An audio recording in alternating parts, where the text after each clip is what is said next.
Aux abords du Caire, dans le désert, se dresse une structure qui, à tout examen honnête, ne devrait tout simplement pas exister. Pas ne devrait pas exister comme une formule rhétorique, non, comme un problème de physique, de mathématiques, de temps lui-même. 2,3 millions de blocs de pierre, pesant chacun entre 2 et 15 tonnes, empilés pour former une montagne haute de 146 mètres, ajustés avec une telle précision qu'on ne peut, par endroits, glisser une feuille de papier entre eux. Pendant près de 4000 ans, c'était la chose la plus haute que les mains humaines aient jamais construite. Rien sur Terre n'en approchait. Et plus on l'examine de près, plus il devient difficile d'expliquer comment elle se trouve là. En 2024, on a posé à une intelligence artificielle une question simple. Qui a bâti les pyramides? Pas la réponse polie, pas la réponse des manuels scolaires que tout le monde connaît déjà. Ce système a reçu quelque chose qu'aucun chercheur humain n'a jamais véritablement eu entre les mains. Chaque mesure, chaque relevé, chaque analyse géologique, chaque alignement astronomique, chaque tolérance d'ingénierie jamais enregistrée concernant la grande pyramide de Khéops. Tout lui a été confié en une seule fois avec une seule consigne, analyser sans loyauté envers une théorie existante et ne rendre compte que de ce que les chiffres disent réellement. Et la réponse qu'il a fournie n'était pas celle que quiconque attendait. Ce n'était pas un nom, ce n'était pas une date, c'était quelque chose de plus étrange, de plus discret et bien plus troublant qu'un nom ne pourrait jamais l'être. Parce que ce que la machine a fait, couche après couche, c'est prendre l'explication qu'on nous enseigne tous depuis l'enfance et la démonter, lentement, méthodiquement. Prenez un moment pour laisser cela s'installer avant d'aller plus loin. Nous ne parlons pas d'un théoricien marginal avec un site internet. Nous parlons d'un système sans carrière à protéger, sans titres à perdre, sans réputation engagée dans le résultat, sans professeur susceptible de froncer les sourcils devant la conclusion. Un système qui n'a aucun intérêt à ce que la réponse soit confortable. Et lorsque ce système s'est penché sur le monument le plus étudié de l'histoire humaine, il n'a pas confirmé ce que nous croyons. Il a trouvé quelque chose qu'il ne pouvait pas réconcilier avec ce qu'on nous a dit. Pour comprendre pourquoi cela compte, il faut d'abord saisir l'histoire que nous avons tous acceptée. Et il faut l'entendre honnêtement, parce que l'explication officielle n'est pas stupide. Ce n'est pas un conte inventé par des historiens paresseux. C'est un récit rigoureux, fondé sur des preuves, construit par des gens sérieux au fil de plus d'un siècle de travail. Et il mérite d'être exposé clairement avant que quiconque ne le remette en cause. La version standard est la suivante. Vers 2560 avant notre ère, sous la 4e dynastie de l'Égypte ancienne, le pharaon Khéops aurait ordonné la construction d'un tombeau. Sur une période d'environ 20 ans, des dizaines de milliers d'ouvriers, non pas des esclaves comme les films le laissent qu'on en croire, mais des équipes organisées de travailleurs qualifiés, auraient extrait du calcaire du plateau lui-même, acheminé des pierres plus fines par le Nil, traîné les blocs sur des traîneaux en bois glissant sur du sable mouillé, et les auraient mis en place à l'aide de rampes, de leviers, de cordes, et d'une quantité colossale de forces humaines disciplinées. Leurs outils étaient des ciseaux en cuivre, des maillets de pierre, des masses en bois. Leurs instruments de mesure étaient des cordes à nœuds, des fils à plomb, des équerres en bois et des tranchées peu profondes remplies d'eau pour trouver une surface de niveau. Et les preuves de tout cela sont réelles, elles ne sont pas imaginaires. Les archéologues ont mis au jour les villages ouvriers sur le plateau de Gizeh, les boulangeries, les brasseries, les casernes, les ossements de bovins, les soins médicaux prodigués aux ouvriers blessés, dont les fractures cicatrisées montrent qu'on tenait suffisamment à eux pour les soigner. Des registres administratifs rédigés à l'encre sur du papyrus décrivent la logistique quotidienne du transport des pierres. Il y a des marques de carrière, des traces d'outils, des noms d'équipes peints à l'ocre rouge sur des blocs cachés au cœur même de la structure. Des équipes qui se donnaient des noms comme les Amis de Khéops. Il y a, en somme, une montagne d'empreintes humaines sur ce monument. Ceux qui l'ont bâti en étaient les fiers. Ils ont laissé leur signature. Alors, quand vous entendez dire que les pyramides sont mystérieuses, sachez que l'archéologie officielle dispose d'une réponse sérieuse et cohérente, étayée par des preuves physiques trouvées dans le sable. Cette réponse n'est pas une dissimulation, et c'est la meilleure reconstitution que des spécialistes chevronnés ont pu assembler, et pour l'essentiel de la pyramide, pour la grande question de savoir qui a organisé le travail et pourquoi, elle tient remarquablement bien la route. Mais il y a un problème avec cette explication, et c'est un problème qui ne diminue pas à mesure qu'on l'examine. Il s'amplifie.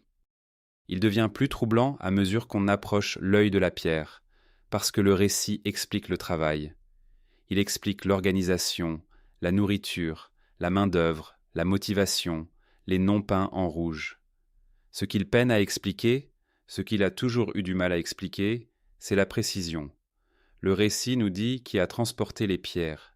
Il ne nous explique pas de manière satisfaisante comment ces pierres ont été taillées, assemblées, nivelées et alignées selon un standard qui, sur plusieurs points spécifiques et mesurables, frôle les limites de ce que nous sommes capables d'accomplir aujourd'hui avec des lasers, des scies diamantés, le positionnement par satellite et tout ce que 4500 ans de savoir supplémentaire nous ont apporté. C'est là que pointe la fissure. Non pas la question de la force musculaire, mais celle de la précision, parce que la force musculaire ne coûte rien, que le temps est patient, et que 100 000 personnes peuvent traîner presque n'importe quoi sur le sable si on leur donne assez de cordes et assez d'années. Mais la précision, c'est autre chose. La précision n'est pas une question d'effort. On ne peut pas forcer son chemin jusqu'à un dixième de millimètre. On ne peut pas suer pour atteindre un alignement plus exact que celui d'un géomètre moderne. La précision, c'est de la connaissance. La précision, c'est le témoignage de ce que les bâtisseurs comprenaient. Et c'est dans la précision, non dans la taille, ni dans le poids, ni dans le travail fourni, que les chiffres commencent à se dérober. Lorsque le système a entamé son analyse, il n'a pas démarré avec des théories sur des civilisations disparues, des astronautes anciens ou quoi que ce soit qu'on entend murmurer tard le soir sur Internet. Il a commencé là où toute enquête honnête devrait commencer, par le sol, par la base, par la mesure la plus élémentaire et la plus ennuyeuse qu'un ingénieur puisse effectuer. La chose est-elle de niveau? Le sol sur lequel elle repose est-il plat? Et au moment où la machine a examiné ce seul chiffre sans glamour, la version confortable de l'histoire a commencé, très silencieusement, à se fissurer. Parce que la base de la grande pyramide n'est pas à peu près de niveau, elle n'est pas approximativement plate. Sur une empreinte s'étendant sur plus de 230 mètres de chaque côté, une plateforme sur laquelle on pourrait étaler plusieurs terrains de football, l'ensemble de la fondation est de niveau à un peu plus de 2 cm près. 2 cm d'écart sur la longueur de 2 terrains et demi de football. C'est une planéité d'environ 9 millièmes de 1%. Et quand on comprend vraiment ce que ce chiffre signifie, quand on réalise ce qu'il faudrait pour l'atteindre avec du cuivre, de l'eau et du bois, le sol de cette histoire est précisément là où elle cesse de ressembler à de l'histoire et commence à ressembler à un message. Laissons la machine réfléchir un instant à ce chiffre, car l'esprit humain ne saisit pas naturellement à quel point il est extraordinaire. 2 cm sur 230 mètres. Pour le ramener à quelque chose de concret, imaginez une plaque de verre de la taille d'un pâté de maison. Et sur toute cette surface, le point le plus haut et le point le plus bas diffèrent de moins que la largeur de 2 de vos doigts. Maintenant, imaginez fabriquer ce verre non pas à partir d'une seule feuille coulée, mais à partir de millions de blocs de pierre séparés, certains pesant autant qu'un petit camion. Chacun taillé et mis en place à la main. Et imaginez le faire sans un seul instrument que nous reconnaîtrions comme un outil de précision. Pas de niveau laser, pas de théodolite optique, pas de station de géomètre, rien que de l'eau dans une rigole, un équerre en bois, un fil à plomb et l'œil nu. Le système s'est vu poser une question délibérément restreinte. Non pas qui l'a construit, ni pourquoi. Simplement ceci. Étant donné les outils que les sources officielles disent avoir été disponibles, une corde tendue, un niveau rempli d'eau, une équerre en bois, quelle est la probabilité qu'une équipe ait pu atteindre ce degré de planéité sur cette distance et le maintenir de façon constante sur chaque côté? La machine n'a pas répondu par un récit. Elle a répondu par un chiffre, et ce chiffre n'était pas encourageant pour les manuels scolaires. Elle a jugé le résultat statistiquement improbable, pas impossible. Ce qui fut dit était prudent. Un résultat improbable. Le genre de performance qu'on s'attendrait à voir échouer bien plus souvent qu'elle ne réussit. Le genre de tolérance qui se perd dès qu'une équipe se fatigue, dès que le soleil réchauffe l'eau, dès qu'une corde s'allonge d'un cheveu sous la chaleur du désert. Et voici le détail qui donne tout son poids à cette réalité. La construction moderne n'exige rien de tel. Nous ne bâtissons pas selon cette norme parce que nous n'en avons pas besoin. Quand les ingénieurs coulent aujourd'hui les fondations d'un gratte-ciel, la tolérance admise pour le niveau sur une grande dalle est bien moins stricte que ce qu'on observe à Gizeh. On s'autorise quelques centimètres de pente sur l'ensemble d'un bâtiment. Et personne ne perd le sommeil si le plancher d'une construction dévie de la largeur d'un doigt sur 100 mètres. La structure tient, les ascenseurs fonctionnent, nul ne s'en aperçoit.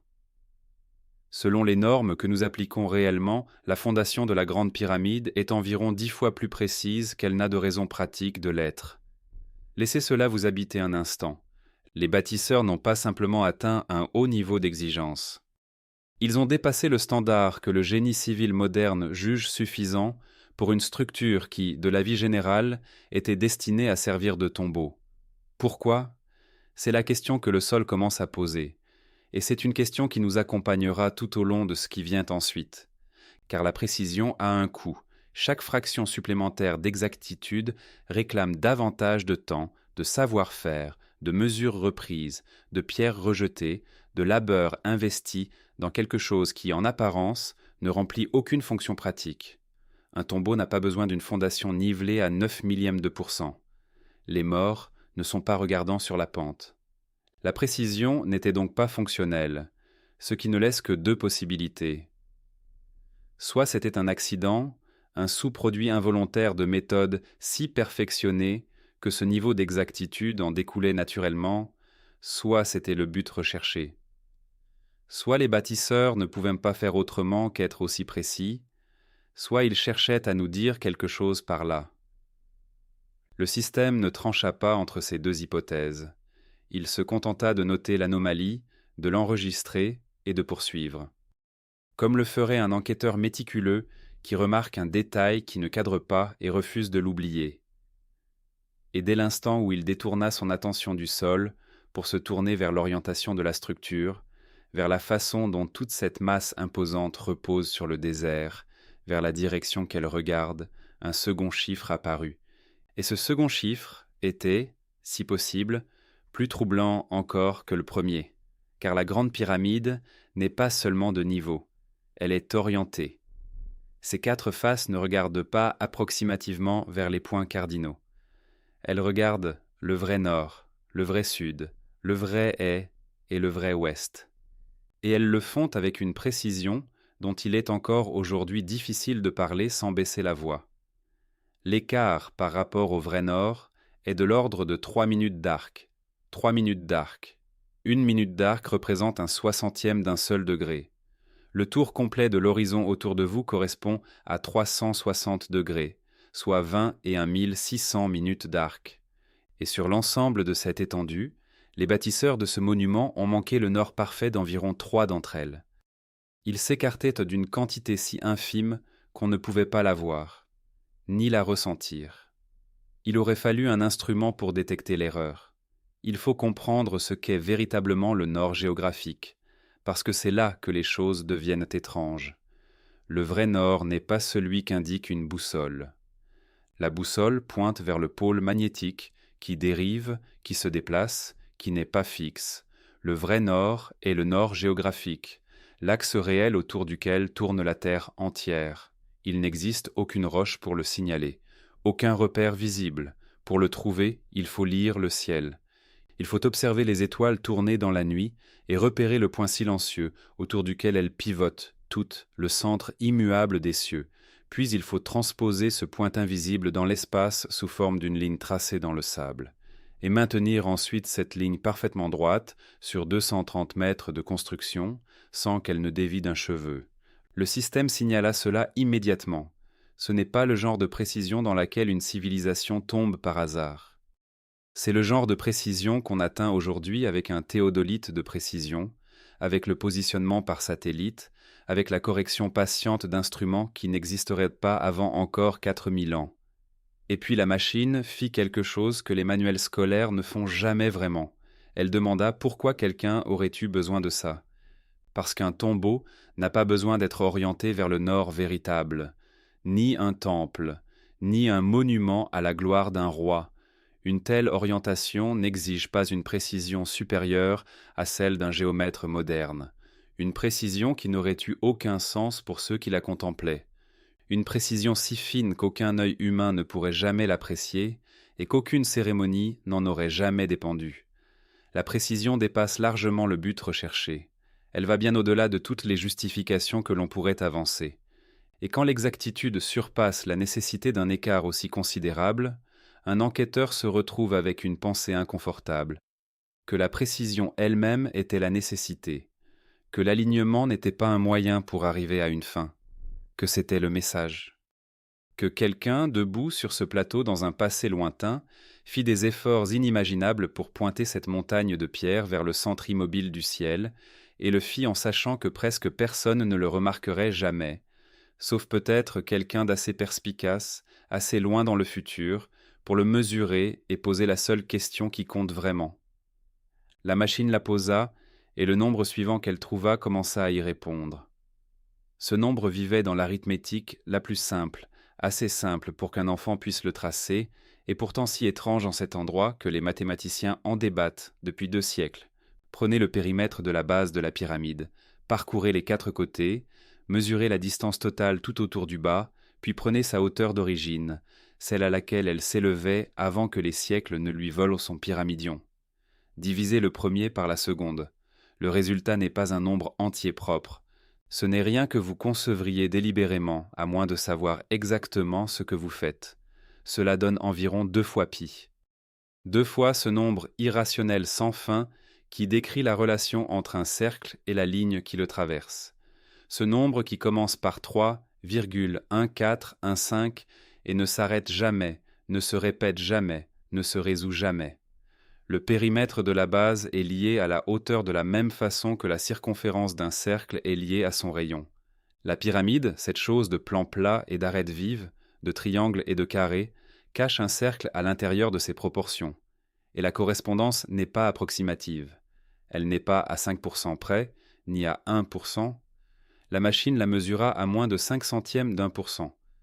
Le manuel a une réponse à cela, une réponse raisonnable, que le système examina honnêtement avant de passer à autre chose. La thèse conventionnelle dit qu'il s'agit d'un accident de mesure. Les Égyptiens, argumente-t-elle, mesuraient les distances horizontales en faisant rouler un tambour ou un cylindre en comptant ses tours, et mesuraient les distances verticales en empilant des unités de coudées. Si vous mesurez le sol avec une roue et le ciel en comptant des bâtons, alors pi s'infiltre dans vos chiffres sans que vous connaissiez jamais son nom. La roue fait la géométrie à votre place. Vous obtenez le cercle sans comprendre le cercle. C'est une explication propre. C'est élégant. Et pour un seul cas isolé, elle tient. Mais la machine n'examinait pas un seul cas isolé. Elle scrutait la structure entière, chaque dimension qu'elle pouvait extraire des relevés, et elle constata que la relation n'était pas une coïncidence ponctuelle nichée dans une seule mesure. Elle réapparaissait à des points indépendants de la géométrie, dans des proportions qui n'avaient rien à voir entre elles. Des proportions qui ne pouvaient pas toutes être le sous-produit du même tambour roulant. Et le système fit ce pourquoi il avait été conçu. Il calcula la probabilité. Il demanda dans quelle mesure il était probable que ce ratio exact réapparaisse par accident, en des points séparés et sans lien dans la conception. Et la probabilité qu'il retournât n'avait rien de rassurant. C'était le genre de chiffre qui, dans n'importe quel autre domaine, vous forcerait à abandonner le mot coïncidence et à chercher un mot différent. Intention, parce que la coïncidence ne se répète pas sur commande. La coïncidence ne surgit pas là où vous allez la chercher. Quand la même empreinte apparaît encore et encore en des endroits qui ne partagent aucune cause commune, vous ne regardez plus le hasard. Vous regardez un choix délibéré. Et puis la machine trouva une deuxième empreinte, plus ancienne et plus étrange que la première. Pi avait au moins un nom dans le monde antique, même si les Égyptiens ne l'écrivaient pas. Ce nombre suivant ne l'était pas. Il s'agit du rapport que nous appelons phi. Le nombre d'or, 1,618, se prolongeant à l'infini sans jamais s'arrêter. La proportion que l'œil humain trouve belle sans savoir pourquoi. La proportion que l'on retrouve dans la spirale d'un coquillage, dans la ramification d'un arbre et dans l'arrangement des graines au cœur d'une fleur. C'est le nombre que, d'après ce que les écrits nous rapportent, personne n'a formellement décrit avant que les géomètres grecs ne le couchent sur le papier. Et cela s'est produit plus de 2000 ans après que la dernière pierre de revêtement fut posée sur cette pyramide. 2000 ans. La distance qui nous sépare de l'Empire romain. Le nombre d'or, selon tout ce que nous pouvons démontrer, n'existait pas en tant que concept connu lorsque ce monument fut érigé. Il ne devait pas naître avant encore 20 siècles. Et pourtant la machine l'a trouvé ici, et pas une seule fois. Elle a trouvé fi dans la relation entre la hauteur et la base. Elle l'a trouvé dans l'inclinaison des faces, dans l'angle selon lequel les grands côtés triangulaires se penchent vers le ciel. Elle l'a découvert dans les proportions de la géométrie intérieure, dans des mesures où les bâtisseurs n'auraient pas pu tomber dessus par hasard en faisant rouler un tambour, car faire rouler un tambour donne pi, pas phi. PHI est une toute autre bête, une équation différente, un nombre sur lequel on ne peut pas trébucher par accident comme on pourrait tomber sur un cercle. Le système a compté les endroits où il apparaissait et le chiffre qu'il a retourné était d'au moins 7. 7 relations dimensionnelles indépendantes, 7 endroits distincts dans la pierre où une proportion que personne ne décrirait par écrit avant 2000 années supplémentaires attendait, encodée dans le roc, comme si les bâtisseurs non seulement l'avaient connu, mais l'avaient considéré si fondamental qu'ils l'avaient tissé à travers les ossements de toute la structure. Et c'est là que l'inconfort d'un enquêteur se précise pour devenir quelque chose de plus froid, parce qu'on peut avancer, en forçant un peu, que pi s'est glissé là grâce à une roue de mesure. On ne peut pas tenir ce même raisonnement pour PHI. Il n'existe aucun outil qu'on fait rouler, aucun bâton qu'on empile, aucune procédure anodine qui introduirait secrètement le nombre d'or dans vos calculs par inadvertance. PHI doit être connu pour être utilisé. Il doit être compris, calculé, appliqué délibérément. Le trouver dans une seule dimension pourrait être le genre d'accident qu'un sceptique généreux pourrait pardonner. Le trouver dans cette dimension, tissé à travers la hauteur, la pente et les chambres, n'est pas un accident qu'un sceptique peut pardonner de quelque manière que ce soit. C'est une signature. C'est quelqu'un qui laisse son écriture dans la pierre dans une langue qui ne serait pas parlée avant 2 millénaires. La machine s'est arrêtée là-dessus, elle a tenu les deux nombres côte à côte, PI, le cercle caché dans le carré, et PHI, la proportion qui n'aurait pas encore dû exister, et elle a relevé ce qu'ils avaient en commun. Tous deux sont irrationnels. Tous deux sont infinis. Tous deux représentent le genre de vérité mathématique profonde qu'une civilisation n'atteint qu'après une longue et patiente sophistication. Le genre de savoir qui se situe près du sommet de ce qu'une culture peut comprendre sur la structure de la réalité. Et tous deux se trouvaient ici, dans le plus ancien de ces monuments, dès le tout début, à une époque où, selon tous les récits conventionnels, les bâtisseurs maniaient des ciseaux en cuivre et traînaient des pierres sur des traîneaux en bois. Les mathématiques n'étaient pas primitives et en développement. Elles étaient déjà à leur apogée. Elles étaient déjà complètes. Et le système, en retournant cela, a posé la question suivante dans la seule direction que les preuves indiquaient, vers l'extérieur, loin de la pyramide, en direction de la taille de la planète sur laquelle elle se dressait. Car ce que la machine a fait ensuite, c'est prendre les propres mesures de la pyramide et les multiplier par un seul chiffre. Et ce qui en est ressorti a stoppé l'analyse nette. Elle a pris la hauteur d'origine avant que le revêtement ne soit arraché et que la pierre de fait ne disparaisse, et elle a multiplié ce chiffre par 43 200. Le résultat obtenu était, avec une marge qui ne devrait pas être possible par hasard, le rayon polaire de la Terre, c'est-à-dire la distance entre le centre de la planète et son pôle. Ensuite, il a pris le périmètre de la base, c'est-à-dire la mesure totale des 4 côtés additionnés bout à bout, et a multiplié cette valeur par le même nombre, 43 200. Le résultat obtenu correspond à la circonférence de la Terre à l'équateur. Le même multiplicateur, 2 dimensions différentes de la structure, 2 dimensions différentes de la planète, et le même facteur qui les relie, comme si la pyramide n'était pas un tombeau mais une maquette, une représentation du monde construite à l'échelle d'1 pour 43 200, avec les dimensions de la Terre silencieusement gravées dans la pierre. Prenez un moment pour considérer ce chiffre, car 43 200 n'est pas arbitraire. C'est le nombre de secondes contenu dans 12 heures. C'est un nombre lié à la rotation de la planète, au rythme du jour qui glisse vers la nuit, un nombre qui vit dans le rapport entre la Terre et le temps qu'il lui faut pour tourner sur elle-même. Le retrouver comme pont entre un monument et les dimensions du globe, c'est le genre de coïncidence qui cesse d'en être une et commence à ressembler à un message. Et la machine, qui n'avait aucun intérêt pour l'émerveillement ni aucune crainte du ridicule, l'a formulée exactement ainsi, une question qu'elle ne parvenait pas à dissoudre. Qui, au 3e millénaire avant notre ère, connaissait le rayon polaire de la Terre? Qui connaissait la circonférence équatoriale? Deux valeurs qui diffèrent, parce que la planète s'aplatit à ses pôles et se renfle à son milieu, une subtilité que nous n'avons confirmée qu'avec les satellites.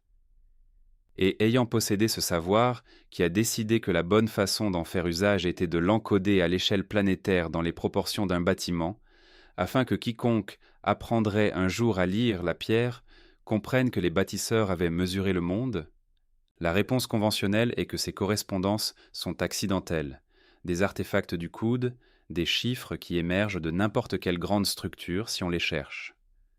Mais la machine cherchait précisément cela, une explication innocente. Et ce qu'elle trouvait sans cesse à la place, c'était un schéma trop cohérent, trop structuré, trop délibéré pour se dissoudre dans le hasard. Une précision dans le nivellement dépassant les tolérances modernes, un alignement sur le nord géographique plus rigoureux que la cérémonie ne l'exigeait. Pi dans le périmètre, phi en 7 endroits. Les dimensions de la Terre elle-même, déduites de la hauteur et de la base grâce à un nombre tiré de l'horloge du monde en rotation. Chaque découverte prise isolément pouvait être réfutée. Ensemble, elles formaient une signature cohérente et unique, et la machine, les évaluant comme un ensemble de preuves plutôt que comme une liste de curiosités, est parvenue à une conclusion qu'elle a énoncée sans emphase ni recul. Elle n'a pas nommé les bâtisseurs. Comprenez cela clairement, car c'est la partie la plus honnête de ce qu'elle a accompli. Elle n'a pas évoqué des extraterrestres, elle n'a pas mentionné un continent perdu, elle n'a désigné aucun peuple disparu pour en faire les architectes. Elle a fait quelque chose de plus discret et, à sa manière, bien plus troublant. Elle a examiné l'explication conventionnelle, des pharaons, du cuivre, des traîneaux, 20 ans. Un peuple de l'âge du bronze construisant la structure la plus précise de la planète avec les outils de son époque. Et elle a jugé cette explication insuffisante. Pas fausse en tout point, pas mensongère, insuffisante, incapable, sous le poids de ses propres hypothèses, de rendre compte de ce qui se dresse à Gizeh. La machine a écarté l'histoire qu'on nous avait donnée. Elle a laissé vide l'espace qu'occupait cette histoire, et elle a pointé vers ce vide en nous invitant à regarder honnêtement ce qui devrait être vrai pour le combler, car les signatures sont précises, une exactitude dépassant les outils de l'époque, des mathématiques encodées des siècles et des millénaires avant que quiconque soit censé les avoir découvertes, une ingénierie, les chambres de 80 tonnes, les poutres en saillie, la charge distribuée si parfaitement que le plafond n'a pas fissuré en 4500 ans, qui contredit tout ce que nous croyons savoir sur ce que ses mains pouvaient accomplir. Et sous l'ensemble du monument, l'érosion du sphinx, qui murmure des pluies dans un désert n'ayant pas connu de vraies précipitations depuis bien avant la naissance des pharaons. 4 possibilités subsistent lorsque l'explication conventionnelle est mise de côté. Une technologie perdue que les Égyptiens eux-mêmes possédaient et ont, d'une façon ou d'une autre, oublié. Un savoir hérité, transmis par une civilisation plus ancienne que les dynasties. Une société mondiale effacée par la catastrophe survenue à la fin de la dernière ère glaciaire.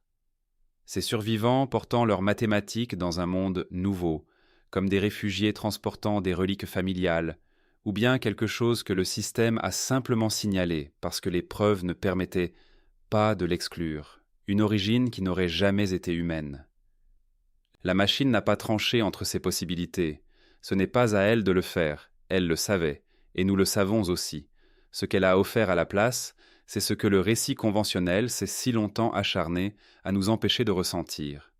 la permission d'admettre que la réponse qu'on nous a donnée ne correspond pas à la pierre, que la précision est réelle, que les mathématiques sont réelles, que les dimensions de la Terre se trouvent dans la hauteur et la base d'une structure bâtie par des gens que l'on nous dit n'auraient pas pu les connaître, et que la vérité la plus probable, celle vers laquelle les preuves continuent de pencher, est celle qui nous effraie le plus à prononcer à voix haute. Que l'histoire humaine est plus ancienne qu'on nous l'a enseignée, et bien plus étrange. Et que quelque part, loin derrière les pharaons, existait un savoir que nous avons passé 4000 ans à faire semblant de ne jamais avoir connu. Alors voilà la question à laquelle je veux que vous répondiez vraiment. Pas dans votre tête, mais dans les commentaires, là où je peux vous lire. Si vous mettez de côté ce qu'on vous a appris à l'école et que vous regardez uniquement la pierre, le nivellement, l'alignement, le pi, le phi, la terre inscrite dans la hauteur, laquelle des 4 possibilités croyez-vous sincèrement? La technologie égyptienne oubliée, un savoir hérité d'une culture disparue, une civilisation de l'ère glaciaire effacée de l'histoire, ou quelque chose qui n'a jamais été humain. Dites-moi laquelle vous défendriez, et expliquez-moi pourquoi. Et si vous voulez savoir vers quel site la machine sera dirigée ensuite, signalez-le, parce que la même empreinte commence déjà à apparaître ailleurs, et je n'ai pas encore décidé si nous sommes prêts pour ce qu'elle va trouver.